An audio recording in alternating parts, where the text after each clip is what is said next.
It is week number three, our third podcast, Chat with Cat and Pat. And the first two, I think, second was better than the first. So hopefully we'll look back at this one and say the third was better than the second. But this one is going to be all about you. This is going to be about Katrina Pateri. This is her subject. I am simply sitting here, and I'll chime in from here to there. But this is essentially your expertise. So we promised these people that we were going to be real. We were going to talk about uncomfortable things. We did that last week. And now I think it's a good time to talk about double D's. Last week it was about the triple D's. This week it's about the double D's, and that's divorce and then dating over 40 years old. And it seems like people are challenged by this, Katrina. And I guess maybe I got lucky. I was over 40. I found you, and life has been nothing but great. But in preparation for this podcast, I Googled divorce and dating over 40, and the horror stories that are out there are something like they should have a reality TV series right now. There's some amazing Instagram posts of people who recap like their first dates, their second dates, and how gone wrong they've been.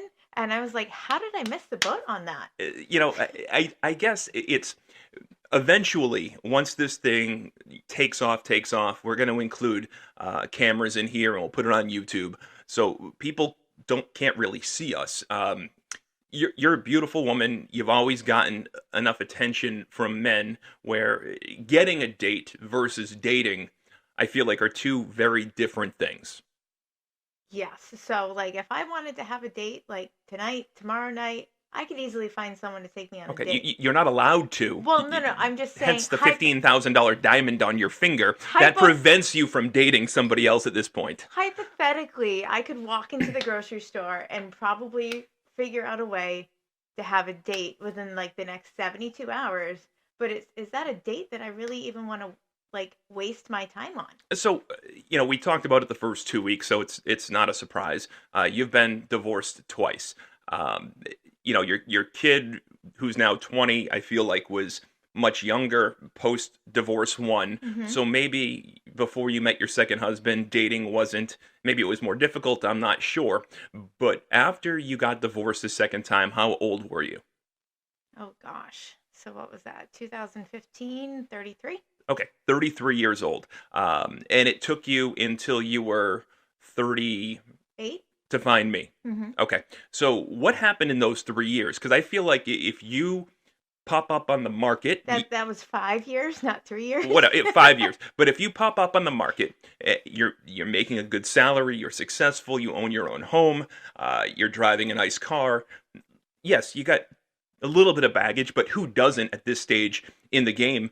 Like, where were all the men that were courting you in the right way to try to land what I think is a spectacular prize, a spectacular woman?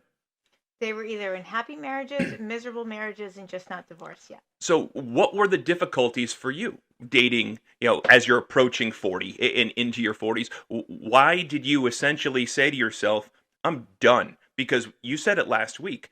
It was your coworkers that bought the gift card to go to Match.com to find me. It was my old next door neighbors that bought the Oh, gift card when they moved, and then my coworkers who applied the pressure for you to use that to gift get card. back out there. Okay. Yeah. So why did it take a combination of your neighbors and your coworkers to put you back out on the market? Why were you essentially done with the idea of dating with a purpose at that stage in your life? Because if I sat down and thought, like, if I'm really getting into a committed relationship again, there was like a list of non-negotiables that had to happen. And most of the options that are out there to hit those non-negotiables do not exist. People live with their parents. People don't have consistent jobs. People don't have friends that they've had for longer than 18 months, which means they can't maintain a long-term relationship in any form. There's some crazies out there.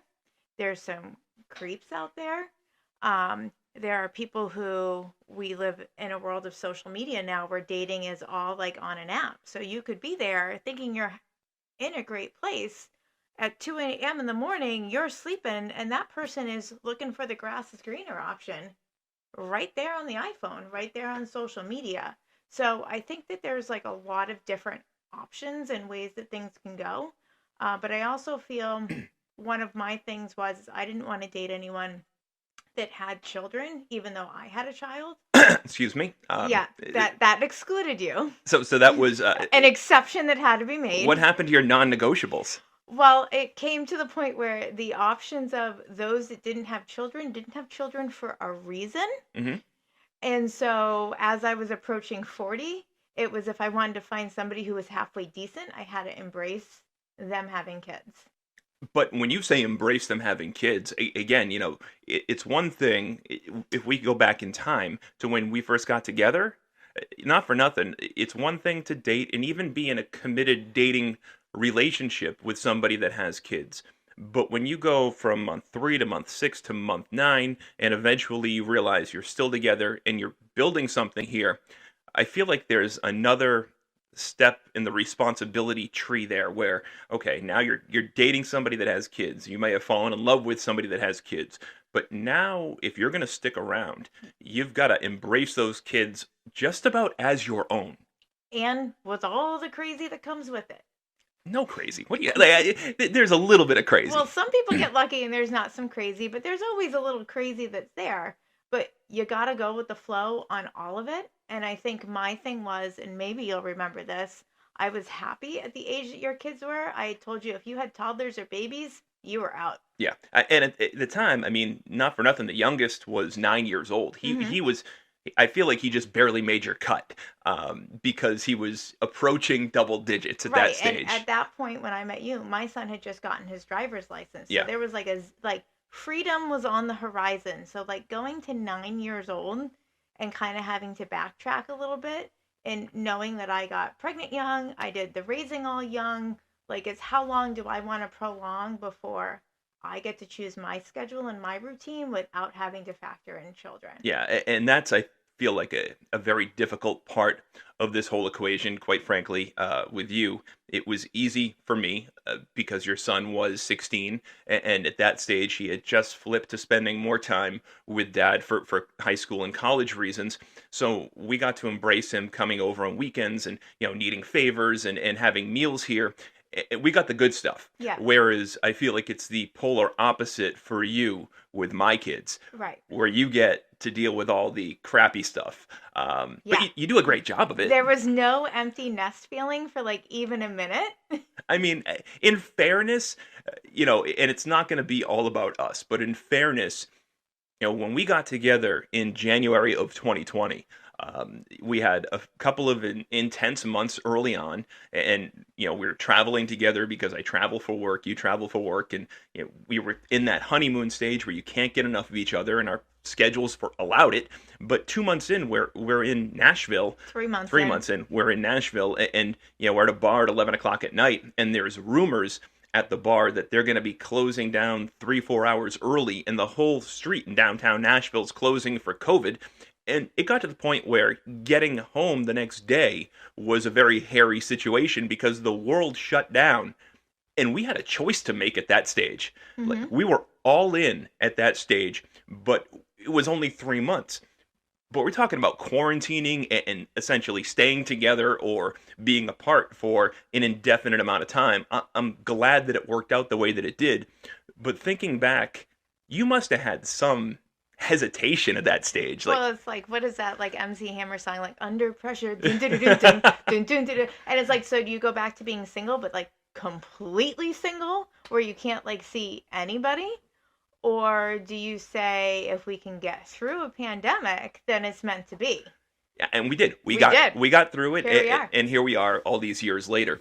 But going back to the core of the program, I think that one of the things that is really, I think it's hurt dating across the board, but I think it's really hurt dating for people our age, anywhere from I'm going to say 39 to 58, somewhere in that demographic. I think that you brought up social media, you brought up the apps, and you said the grass is always greener. And instead of people embracing who they're with, they've got, whether it's the basics like Facebook or Twitter, they've got their exes staring them in the face. They've got their high school sweetheart who may have aged really well posting her pictures, and there's always constant temptation. But those are the G-rated temptations. I mean, the apps that we have today. I mean, it takes like one bad argument or one way of like pissing the other person off, and rather than taking the time to think about it or being a little self-aware, like was I grumpy? Did I react rashly? Am I being unreasonable in the big scheme of things? It's like, oh, like this is ridiculous. And all of a sudden, ding, ding, ding, this person's messaging, or ding, ding, ding, this person looks like they weigh less than my current significant other. And, we don't work through or give ourselves like the time to think about, you know, every day is not a great day. Every day you don't get along. Every day you go to work, it's not a fantastic day at work, but you still got to work.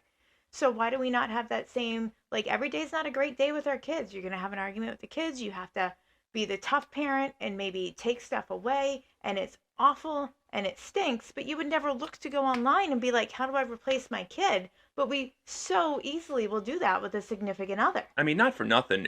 Post your second divorce at 33 years old, you were there. You were thrust into it. It was, I don't know, was Tinder, Bumble, did those things appeal to you? Did you utilize them? What was your thought on hookup apps versus Oh dating God. apps? Well, you're not a hookup person. No, they intimidated me. And at the time, like Tinder was the one that like if you went on there, then that was code that like all you wanted to do was have sex. You were So like DTF. absolutely not. And I didn't even really know what that phrase was till I started watching Jersey Shore a few years ago, and I was like, wow, I missed that boat. Um, there And by the way, was now you can't miss Jersey Shore. no. Now I'm like obsessed. But yeah, so Tinder was one that you stayed away with. Plenty of Fish was like one where that was like the creeps were because it was like the free one, so that was the one that you're supposed to like stay away from. Yep. Match.com was supposed to be good because you had to pay for it, and that was supposed to be all right. But my next door neighbors found success there. My dad had like a couple long term girlfriends. He found success there. I would say that was the one I probably heard the most success from was Match.com. eHarmony was one that I really went for because to me that seemed like more of the working, the mature, the adult aspect.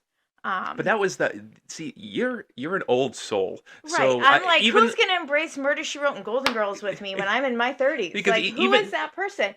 And I mean, you said last week that you weren't ready for a third marriage.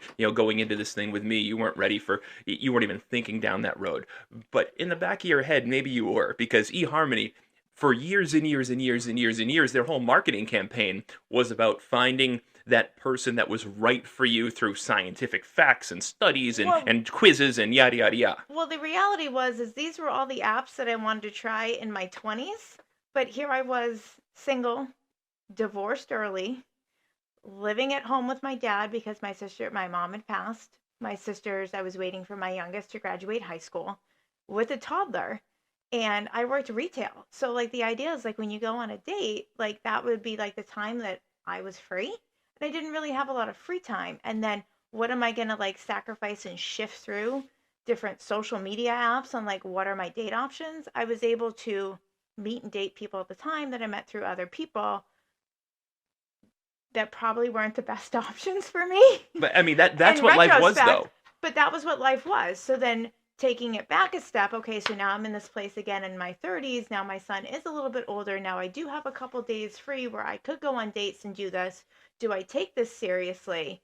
And then like once I dabbled in, it was more of a nuisance, and all I wanted to do was run as far away from it as possible. And if this is what the dating world and the dating option was, then you know what? Uh, I I drive a great car. I was able to find myself again and find hobbies that I enjoyed. I had a great friend group. Um, I had the best next door neighbors in the world. I owned a house. I had a kid, and I got very comfortable traveling and going on vacation by myself, or finding my friends that I had across the United States and planning a trip to go and see them.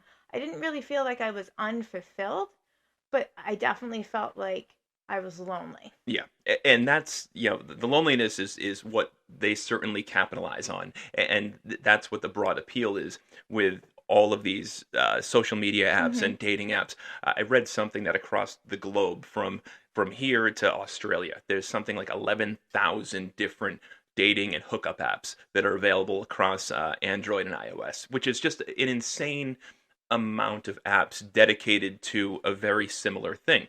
But when you were trying those apps, were dick pics coming to you? I have never gotten a dick pic, thank God. Would you like one before the end of the show? No, I am good. I am Are you good. sure? I am 100% good. I do not need that. I never got that, You but can text the show no, at. I will say that like when I was traveling for trade shows or different conferences or different events, there would be things like if I was enrolled in some of those apps and I landed in Vegas, like the options were endless of possibilities and dates that I could have.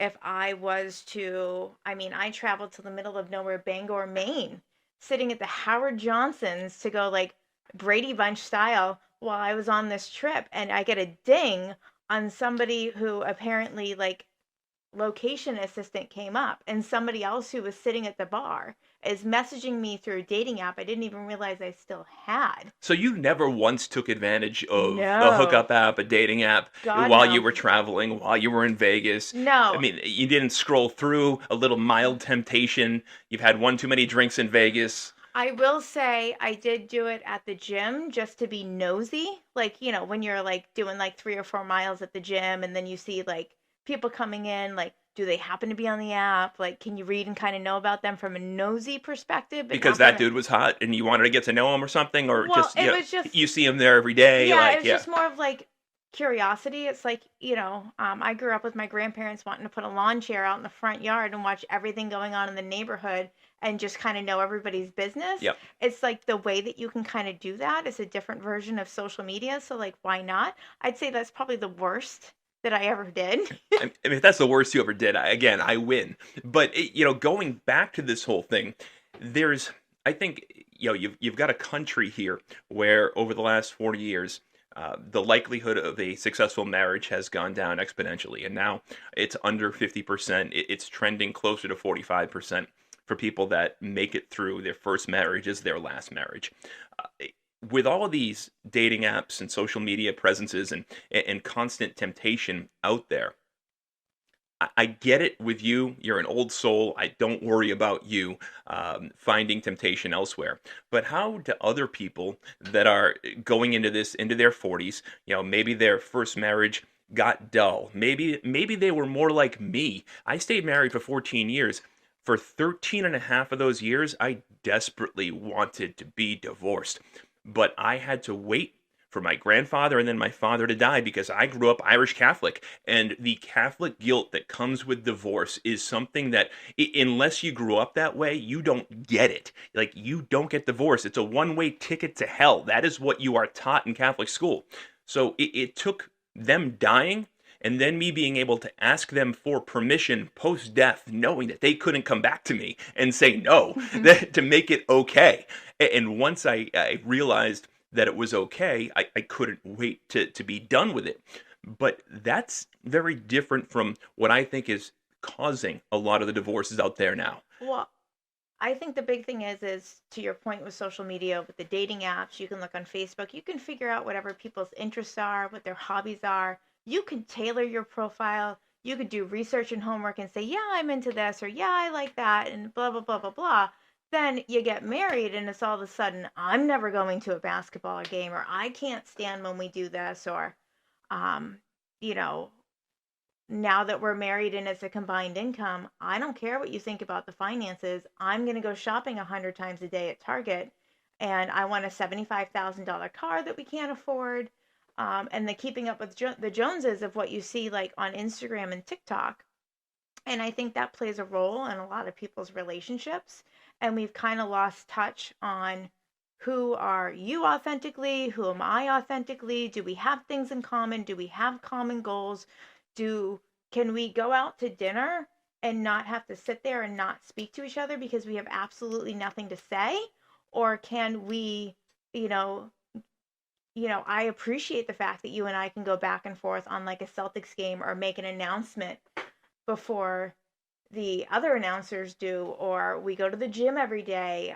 Well, we have I love to hobbies in cook and you common. like to eat. So, like, I mean, that works out. Like, we're not having a pissing contest on who's going to be cooking in the You kitchen. realize you just stole a line from The Office, right? I So had no idea I so just so did that. so Pam legitimately said that about Jim. Yeah. She said, "I like to cook, he likes to eat. I like to dance, he likes to watch." Like those are, but I like that about us. It's what makes us work. But we are very lucky because you had a ridiculous list of compatibility things that had to be met before you were That willing I to take the wasn't next going to step. settle on. No, and Yeah. even when COVID hit and we were forced to sort of jump in full speed, you still had the parking brake on at all Oh, times. I had timelines. You had timelines that had to be met, and these were not short timelines. You're like, all right, at 3 months, this is acceptable. At 6 months, this is acceptable. 9 months, 12 months, 18 months. Like, I had to be patient and sort of wait for you to, because you had programmed yourself into these beliefs. And as badly as I wanted to, Or learn from my past yeah, indiscretions. but those indiscretions aren't my fault. They're not my doing, and I'm not those guys. That's what I wanted to say to you. But I wanted to be self-aware, not to make a piss poor decision again. Right. And again, I came with my own baggage. I came with the kids that have got their own issues, an ex-wife that doesn't quit, and a low credit score. And I'm making myself sound like a loser, but I also owned my own home, had a significant salary with a job I'd been with for 10 years. My best friends have been with me since kindergarten. So, Which was one of my favorite features because one of my best friends has been with me since kindergarten. We yep. even had that in common. Yeah. So I think the ability for you to have like long-term relationships in your commitment to your kids, your commitment to your mom, the longevity you have had with work. Um, I'm the first to know that, like with divorce, I'm sorry, you're going to have debt, you're going to have a crappy credit score. My concern is, do you have a spending issue? Do you buy things that you don't need? Do you see something shiny and like want something new? Or if you do see something shiny like you did today, and I'm like, no, we're not doing it. You have to wait 15 months. And it's okay for you because there's a plan for us to get there. Like you can be patient and wait for us to get something. There's a lot of people that can't do that. I mean, not for nothing. I saw something shiny today. It wouldn't have cost us $1 out of pocket today, Mm-hmm. or at all in general. And my credit score is now up over 700. I didn't need you. I could have pulled the trigger Mm-hmm. today, but I wouldn't do that because we are a unified front. And I knew that it was going to go beyond just whatever the bill is and who's paying the bill and what the finance rate is and yada, yada, yada. I knew that if I brought it home and discussed it with you, there would be an even better option for me down the line. And that's essentially what we discussed tonight. Yeah. But the thing is, the shiny thing that I wanted was very impulse based. And I've already got a very similar shiny thing. So they're And really so what we're talking about is a new SUV that we just don't need. so I have a 2019 Lexus RX and I fell in love with a 2021 Lexus RX. And when they're making you wait at Lexus, you fell exactly into their I trap. fell into their trap. I had to wait for 45 minutes, and I went out there and might have taken it around the block. It was a very nice car, and the price was right. But that's okay. I'm not going to do that because I'm not going to jeopardize everything that we have sort of built here. But that's what makes us rare. And the advice that you would give to, I don't know, a MILF in Wyndham, so it's an elite-ish, upscale community in the Boston, New Hampshire area, New England. What advice would you give to somebody who's getting divorced for the first time? They're 41 years old, their kids are 14 and 19, and they still look good. They've got money in their pocket, and they're eager to get back out there. How do they do it in a way where if they want something meaningful in their lives, they can sort of avoid the traps of Bumble and Tinder and dick pics and trying to be 19 again? They have to take time to figure out who they are as a single person because they've just spent however many years married or however many years as just mom. And now you need to figure out, or just dad. Now you need to figure out, like, who are you as a person? You're still going to have children. You're still going to have an ex, but like, who are you? Do you still have the same things of an interest that you had before? You're going to have free time because you're not going to have your kids the whole time. Now you're going to have like days off that you never had before. How do you fill those days off? What do you do with that time?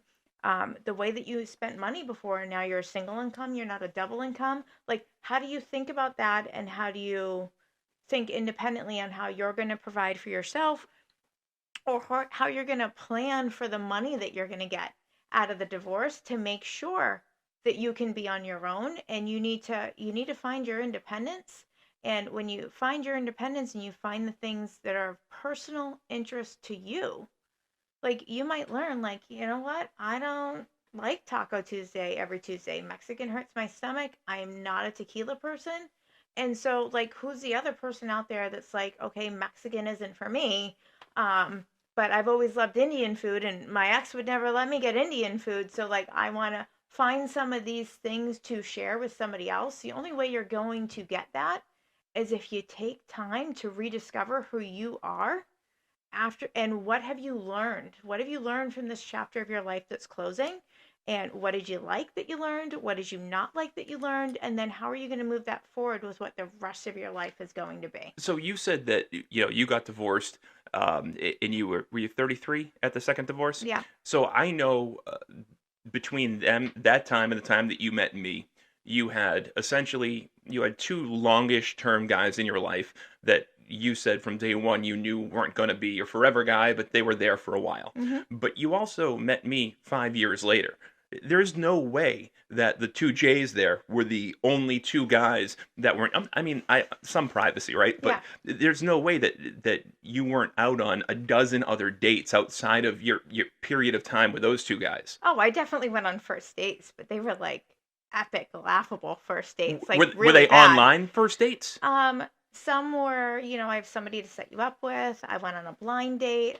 I decided, like, why not just be open-minded and at least have something to talk about on the weekends? So, like, when I would go out with my girlfriends and go see live music and do some of these social things, or go to the gym, like, I had a whole bunch of gym buddies, like, and have things to discuss about. Like, it was comedic on, like, how many bad days, like, I wouldn't want to say how many. There was, like, maybe 25, 30 bad dates in the span of 5 years. But it was almost like I could be a reality TV show. Like, Yeah. this is awesome what some of the stories were.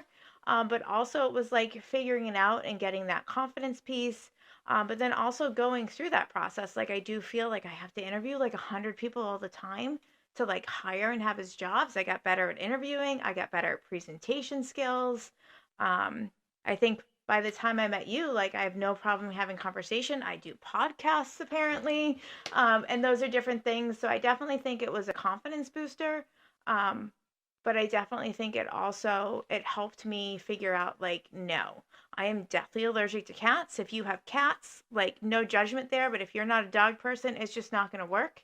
But I feel this podcast is, I think it's entertaining, but it's making me feel bad right now, and I say that because you've said it 3 times that when got back into the dating world post second divorce, that you had gym girlfriends and went to go see live music with them, and I know COVID hit and whatnot, but did you lose some of that friend group because of me, or was it because they were so much younger because you worked in retail? Well, I mean, some of them were younger than me, so, like, that's who was available. Some got married, Yeah. and some met people that they had. Um, some got more involved, like, as their kids got older, the sports get more involved, Yeah. and there's things that kind of evolve. I also, like, you get sick of doing the same scene year after Well, year. I mean, once you're in Like, your approaching low to mid 40s, you and I love going out for live music. We love it, mhm, but we also leave reasonably early. We never stay yeah, to the end of the show unless we paid for concert tickets, because driving home after 11:30 after having a couple of drinks is dangerous, and we don't want to feel like shit the next day. It's right. just you make those decisions differently after 40 than you do before 40 years old. Right. I think just like life evolves, and those things that you enjoyed, I would never give back that time. I absolutely loved every moment of having that time with my social life and my friends and families. But I kind of grew out of it, and it wasn't, like, fulfilling enough. That I feel like probably, like, the last 2 years before I met you, I did enjoy my alone time, and I enjoyed getting, like, HelloFresh and doing dinner and a movie, and or cooking dinner and having it match to the movie. Like it's complicated, for example, like what are they cooking on there? I'll Yep. cook the same thing. I enjoyed being home with my dog. I enjoyed, going on runs by large bodies of water, going on hikes with my dog, and just kind of having that time where I didn't have to be on and I didn't have to talk to people. And things just change. I feel like every 5 years you evolve into something different.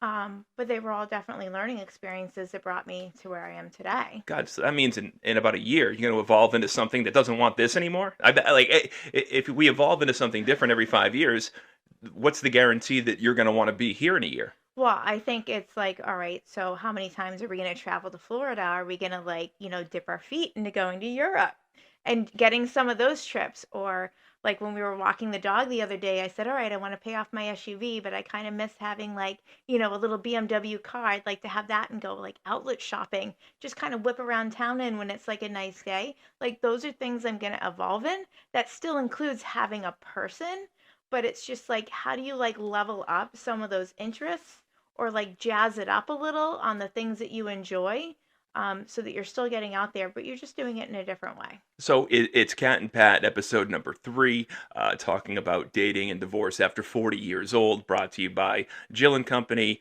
and of course, TitanHair.com. We'll get into those sponsorships a little bit later before the show's over. But Katrina Pateri's brought a lot of life experience to this particular show. One thing that would be remiss if we didn't talk about it before we get out of here tonight, Katrina, is we've talked a lot about dating and apps and social media, but we're both old enough to remember what it was like sort of before social media and before the apps. And here is where I think we've got such a huge fundamental problem. You and I love watching old TV shows.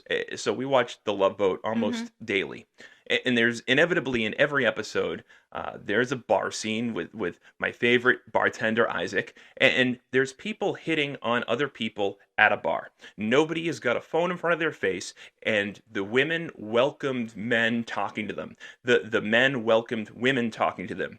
I got to tell you, if I were single, if I had never met you, and I were still single these years later post divorce, and I went to our local bar, I'd have to think twice before approaching a woman in today's day and age because everybody's on pins and You could needles. offend them. You Like, could offend them. You could be accused of some sort of abuse or sexualization. Like you don't want to be that person. Especially we live in a small town here, and if you get labeled that way, it's all over. mm-hmm. But I think there's become a general. I think there's been a fear now in just approaching a stranger because you think they're attractive or there's something about them that intrigues you. I think that's a big mistake for people in general. And I think, I have the conversation with our youngest all the time, including tonight on the car ride to Civil Air Patrol, about the importance of continuing to develop your social skills because those social skills are equally, if not more important in the long run than the academics that you learn in school. And the longer that we have our faces down in our phones and our phone and technology dependent, it's one thing when we're a phone and technology dependent for work purposes or for communication purposes. But now we are 100% phone and technology dependent for everything from dating to craving our sexual needs to work to and everything in between. We watch more TV on our phones these days than we do sitting on a couch watching a television. Everything is in your right and or left hand. And I think that is doing a major disservice to what dating used to be, what dating should be. And I don't think it's a coincidence that there's been a giant rise in failed relationships over the last 15 years as this technology that's in our right hand has continued to evolve. And there's no end in sight. So are we looking at a world where 50 years from now, people just aren't going to be cut out for long-term well, relationships I anymore? mean, they could probably date robots 50 years from now. I mean, who knows? But like, kicking it back to some of the old shows that we see, like people did not have TVs in hotel rooms. People did not have TVs in their bedrooms. Like if you went on vacation and you left your job for a week or two, you were 100% on vacation You were disconnected. with your friends and family. Yeah. Like, I mean, we're going on vacation in like 10 days, and I have to keep giving notice that I am not taking my phone. I am not taking my computer. I don't care if, you need to get dentures that day or you forgot to punch out. Not my problem for the 5 days that we're trying to get And away. that might be the first time in 4 years that that happens. But here's the sick and cruel irony: is if they need to reach you, they will. Well, there's always a way. They'll find a way. Like there's definitely an option, and I definitely think that the way that technology has evolved, like back in the day, even when we were growing up, we went outside, we had to create things, we had to figure out like how to play with our friends and play sports or make believe that like the backyard was a house or make mud pies and get creative and do different things and figure out how to entertain ourselves. We as a society with kids nowadays, every entertainment is behind an iPhone, behind an iPad, behind a Fire Stick or whatever these things are That's called, why there's such a rise in and behavioral ADHD, and challenges and all that type you of see it stuff. in your job every single day. It's people don't have to talk to each other, or if you do talk to somebody, now it can, instead of giving somebody the benefit of the doubt, it can go sideways really bad. That you have to date through a social app, because if you're dating through a social app, then it is put out there that you've given permission through the app that I'm approachable. And so then it's acceptable to be approachable. And then through that, you don't actually have to see the person. So if you don't like them, you can block and ignore, and you don't even have to share why they are not of interest to you. Okay, but I'll say this, because again, we are on the weird side of history here, where we're old enough to remember what it was like and Mm-hmm. have lived through it, but we're young enough to remember what it's like and have lived through it for both sides. So when you were single, whether it was post first divorce or post single second divorce, I am sure that those nights where you're out with your girlfriends, you got hit on. Mm-hmm. Did you welcome getting hit on, or was it an Mm, annoyance to you? no, it was an annoyance. And then I would definitely say, like, the second time, like, anytime I went out, I always found a way to sit, like, by a post so that way at least one side was S- always So you're blocked. part of the problem. Like there Yeah. could have been some great guys out there that tried to initiate conversation with you. And I was not open to it. No, you weren't open No, to it. I was, and I had the bartenders trained. I don't get drinks bought for me. If I went on a date, I paid my own way. I didn't want to feel like I owed anybody anything. And not everybody feels that way, and that's completely okay. But like this day and age, like if somebody buys you a drink, you have to be concerned that something's in it. Like there's a whole, like, not even just a social factor, but there's a whole different level of a safety factor that you need to be aware of. That I am glad that I didn't live my 20s and what society is nowadays. I mean, you were certainly very cautious when we first started dating. Our first date, I offered to pick you up, and I was mildly offended when you said no, and you came right on and said, I don't want you to know where I live." Mhm. That was before you knew me. I was just a guy on an app at that point. Mhm. But I get it now, all this time later. But it made me sort of, I was taken aback a little bit. I had been removed from the dating world for a long time, and usually, first date, you pick the girl up, you go somewhere, and you were like, "No, I'll meet you, Mhm. but you won't know where I live, and that's okay." But is there a price? Is there a expectation? Let's say our first date was, we're opening. There's going to be a new Capitol Grill opening up down the street from us at some point this summer. If I took you there and the bill was $400, we enjoyed a bottle of wine and a couple of great steaks, and I pay the bill, am I entitled to believe that there's something owed to me post date? Or is that something that some men have in their heads, and that's part of the reason why women are flocking to the apps now and doing it in a different way? Well, I think there's an expectation that I just spent this amount of money and there should be something back in return versus just like getting to know you and like that 3 date rule, that 5 date rule. Like, I don't think those things necessarily exist out there anymore. So you don't actually get to know who the person is. And for me, I made my own money. No, you So did. I have no problem paying for myself. And then once we establish if I like you, you like me, I kind of get what your character is a little bit. Once we get several dates in, if you want to pay and then I pay, or we figure out how we're going to do this financial piece and we have a conversation about it, I am comfortable with that. But like the idea that like the men always pays or you do this and then you just get up and leave, like I think we've evolved too much as society. We've embraced women being independent too much for that to be the routine that we do anymore. So men don't always have to pay anymore. But one of the things that I think made me stand out when it came to you was, what do I do and what do I still continue to do to this day that I have done since day one when it comes to you? And it's completely free. You open the door. That's it. I can't open a single door. 100%. Well, my hands are full, but Well, like, when I open, you're like, why'd you do that? I was going to get there to open the door. But you know what? That's a free chivalry gesture.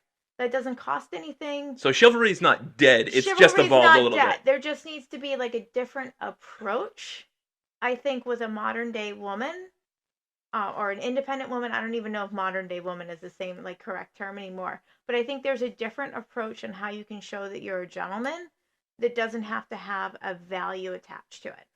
Why do you think there are so many people that we know, whether it's locally here or old friends of ours or people that are just acquaintances through social media, where it's clear that they're miserable either in their marriage or they're miserable in their post-marriage, next relationship. Everybody, for the most part, seems unhappy, and whether it's my good friends, your good friends, people have pointed to us as being a very happy couple, and I think we put work into that. And I'm not saying this relationship is hard, but we're both very aware of what the other one needs or is thinking or has gone through every day. For the most part, every Mhm. day, we put the other person before ourselves, and I think that is super, super rare.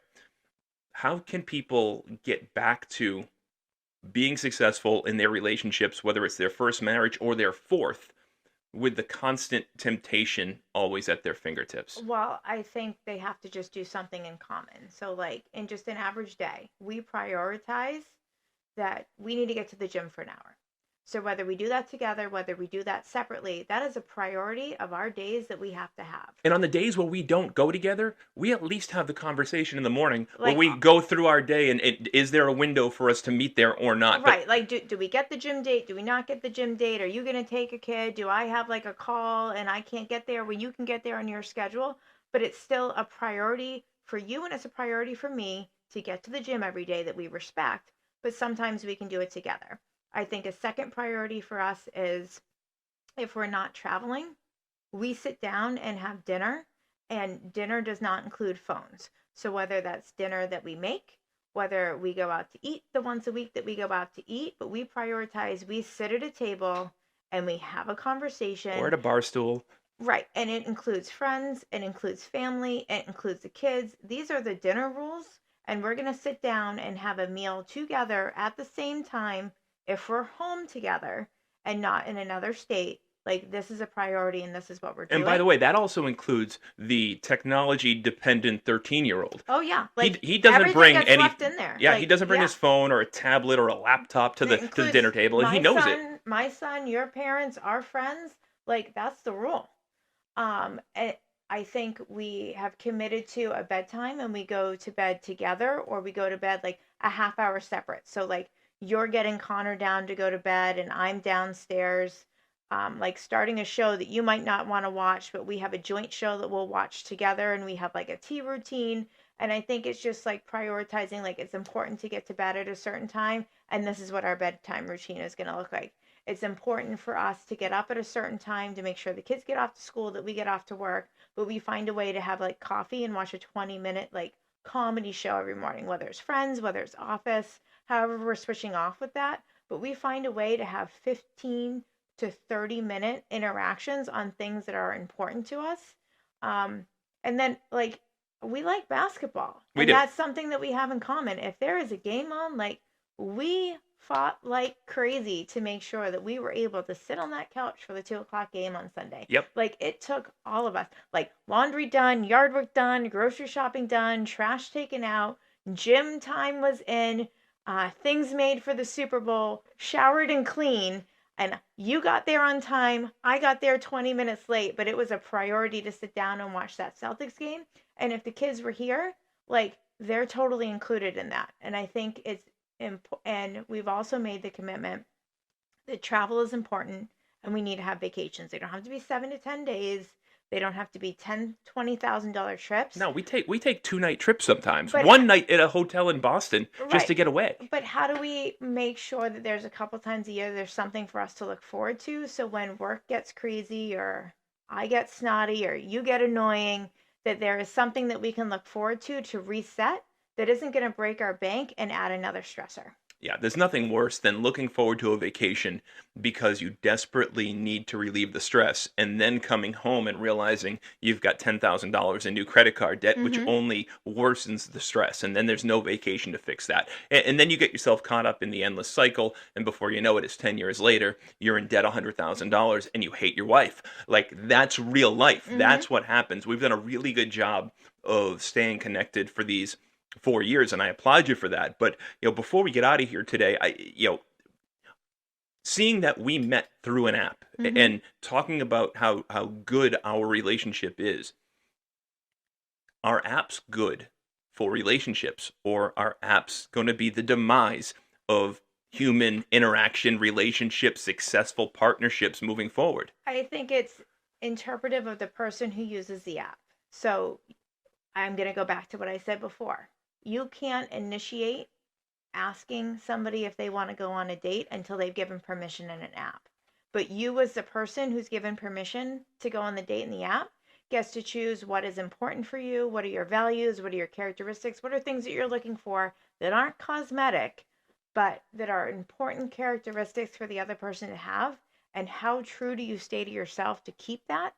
And if you do that and you genuinely find somebody else who is even 75% as committed to doing that as well, then yes, you can have a good match. But you can't just go out, run into somebody at Starbucks and find a date anymore. So you have to be smart on how you go through the app process. There's another podcast, and I've been listening to it since we started this one, and it's something else, but it's essentially I met my murderer through a dating app is the name of it.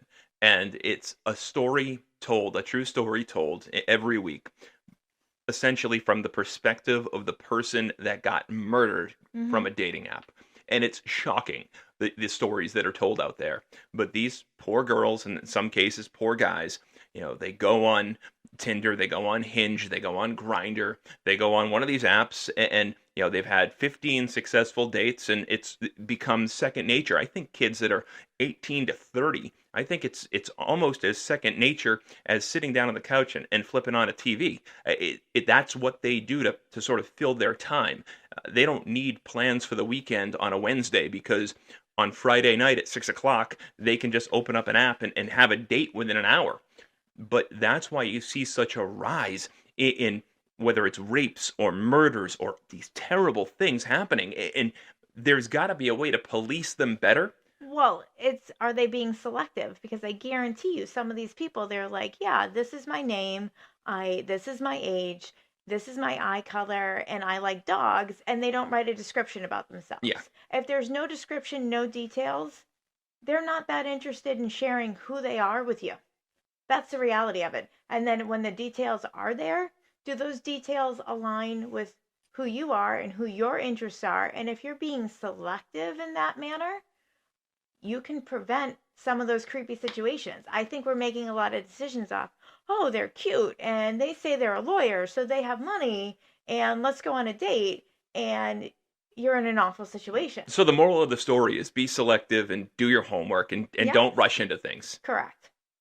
That's your advice. Yeah. If you're divorced and starting to date over 40, Mm-hmm. you got to be selective. You can use the apps. The apps are a wonderful tool, but Just you can't rely on them. just don't settle and be kind. And if somebody can't be kind back to you, like, what are your red flags? And if your red flag radar goes up, trust your gut. I think somebody needs to like buy a small island out there where it's only single people over 40 years old, and they've all met some sort of qualification to get on the island. And it's, you go for a week, you go for 2 weeks, you go for a month, but every woman that goes there is not only willing to, but has accepted and is excited about the fact that she is going to get hit on old school. Honey, they Like, have that at churches. They have singles at cruises. churches, like, come on. Like, I'm not, they I have- don't they want to. have- I don't want to meet my next wife at a church. Well, but if you're very much into a I'm talking religion, about, like, you like- go there and there's something fundamentally wrong with society when you can't go to a bar as a single guy and see a single woman there and just want to walk up and say hi. But you can't do it anymore without running the risk of offending her or pissing her off, and that is missing from society today. Well, and the reality is that the response in a negative manner is because they have already been burned in the past. Yeah. And the nice guy does have to suffer the consequence for that. Nice guys really do finish last. Well, I don't know. Do you think you finished last? Am I a nice guy? Well, of course. Or else I wouldn't be here. All right, that's Chat with Pat and Kat. Week 3 is in the books, brought to you by Jill and Company Realty here in southern New Hampshire. Their newest spectacular real estate agent, Katrina Pateri. Find her at 603-479-1028. Give them your email address. Katrina at jillandco.com. Katrina like the what? Hurricane, and this is only for purchasing houses. No dates. No, yeah, there'll be no dates. I don't care how great you think you are. She is taken and she is mine. Also brought to you by Titan Hair, TitanHair.com. International travel for your hair needs. It is medical tourism. It is awesome. And you don't have to go to Boston or New York City or LA and spend $20,000, $30,000 for a spectacular hair transplant. $2,500 will get you there. We'll get you a translator. We'll get you airfare. We'll get you in and out of Istanbul in 3 days flat. Come back home to your beautiful wife, girlfriend that you just met on a dating app because you can't meet her in person. And you can impress her with your $2,500 hair at TitanHair.com. That'll do it for week 3 of Chat with Kat and Pat. Well, guys, we'll talk to you guys in 1 week. Until then, bye-bye.